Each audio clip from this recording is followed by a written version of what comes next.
Ramoji group సంస్థల chairman Ramoji Rao పార్థివ దేహానికి టీడీపీ అధినేత చంద్రబాబు భువనేశ్వరి నివాళులర్పించారు. రామోజీ పార్థివ దేహం వద్ద 2 నిమిషాలు చంద్రబాబు మౌనం పాటించారు. అనంతరం ఆయన కుటుంబ సభ్యులను పరామర్శించి ఓదార్చారు. ఒక సామాన్య కుటుంబంలో జన్మించి అసామాన్య విజయాలు సాధించిన రామోజీరావు మరణం తనను తీవ్ర ఆవేదనకు గురిచేసిందన్నారు చంద్రబాబు. అక్షర యోధుడిగా పేరున్న రామోజీ తెలుగు రాష్ట్రాలకు దేశానికి అందించిన సేవలను గుర్తు చేసుకున్నారు.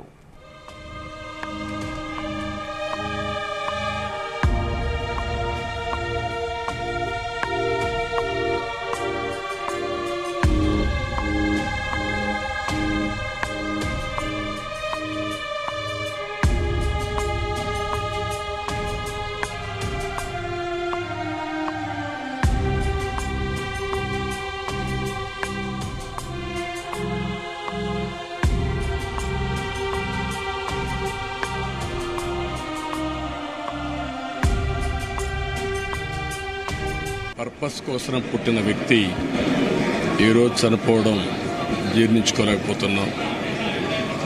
రామోజీరావు గారు నాకు 40 సంవత్సరాలుగా తెలిసాయని ఆయన అనునిత్యం సాధన చేసింది సమాజ హితం కోసం పనిచేశారు.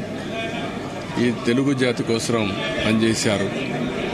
ఒక మామూలు గ్రామంలో పుట్టి సాధారణ కుటుంబంలో పుట్టి ఒక అసాధారణమైన వ్యక్తిగా తయారు కావడమే కాకుండా ఆయన ఈరోజు చూస్తే ఒక వ్యక్తి కాదు, ఆయన ఒక వ్యవస్థ కింద తయారయ్యారు.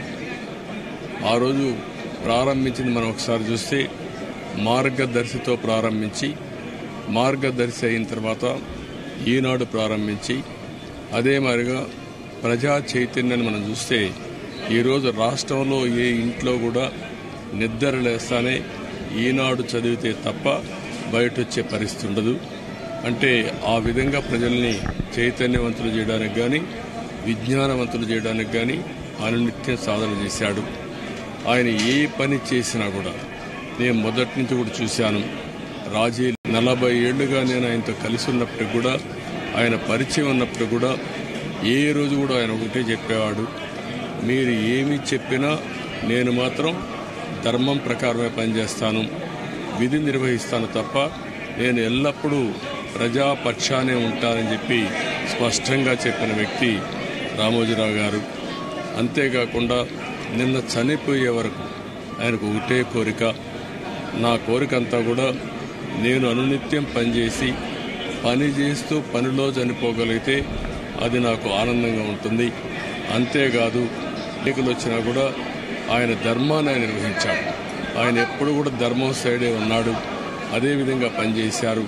అందుకే ప్రజల్లో కూడా ఒక అచంచలమైన విశ్వాసం ఆయన పైన. దానికి కారణం ఆయన జీవితం మొత్తం ఆయన సంపాదించిన విశ్వసనీయత. అలాంటి వ్యక్తిని పోగొట్టుకోవడం చాలా బాధేస్తుంది.